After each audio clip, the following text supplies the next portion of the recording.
Hello, Senator Levin. My name is Slade Carter and I'm from Ann Arbor, Michigan. Like millions of other Americans, I believe that it is time for Congress to implement a comprehensive genocide prevention strategy. As you will see, America's foreign policy experts on both sides of the aisle agree that such a policy would be in our national interest for humanitarian and practical reasons.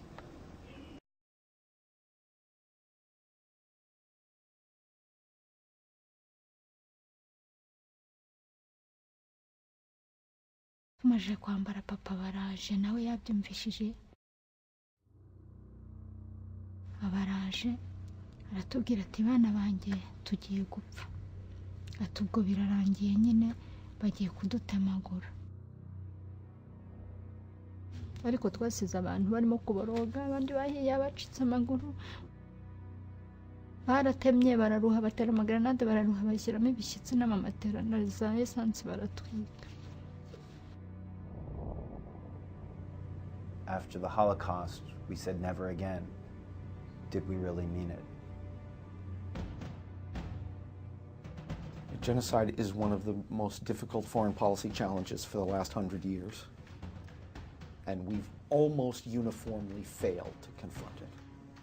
I think it's also important to look at the places where there are mass atrocity conflicts going on, not just what's technically been called genocide. The conflicts that are going on are not unknown. It's what we're going to do about it. The Genocide Prevention Task Force brought together some of the major policy actors from the last few administrations to produce a set of specific policy recommendations that would say, this is a priority. We're going to organize ourselves to make sure that never again is a real commitment of the U.S. government.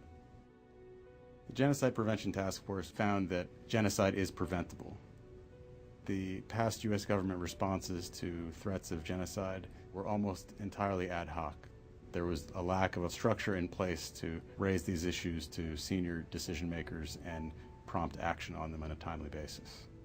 We've seen our entire system devoted to dealing with a conflict once it's already started. Far easier, less bloody, less expensive to try and intercede when you see the roots of these conflicts. Cut things off before the violence really begins.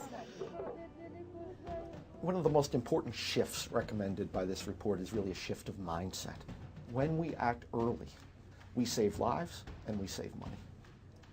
Preventing genocide is not only something we should do for humanitarian reasons or for moral reasons, but that it's actually in the U.S. national interest to do so. When we see genocide take place, it fuels instability in corrupt places where we see other kinds of problems that threaten our interests. The American people actually do care about preventing genocide. There's a growing sense of people of conscience that we're not going to let this continue. We're well aware that Congress cares about this, but they also have to have the tools to do something about it.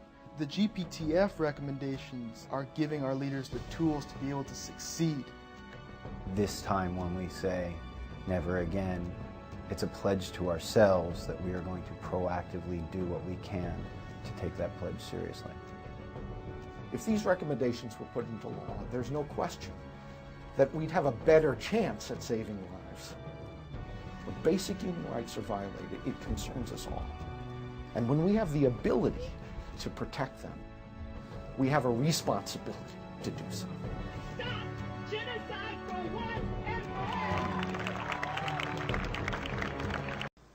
You know, the people that I know and people in Michigan and people in the United States are so generous and want to do so much to help whenever they see a disaster, whether it's in New Orleans or a tsunami, any way to help others in suffering. People always want to contribute. In this case, we have a chance to do something before a disaster strikes in the case of genocide and situations that are taking place in different countries. So I hope, Senator, you'll do what it takes and follow those policies to prevent these disasters before they happen. The U.S. is standing in the world, and our ability to lead is compromised when we are perceived as bystanders to genocide and mass atrocities. In the wake of the disastrous policies promulgated by the Bush administration, it's imperative that the United States regain its moral authority by adhering to international human rights standards and laws, particularly in the area of genocide prevention. We have always been a beacon for democracy and we have to set the standards for international behavior. And mass atrocities.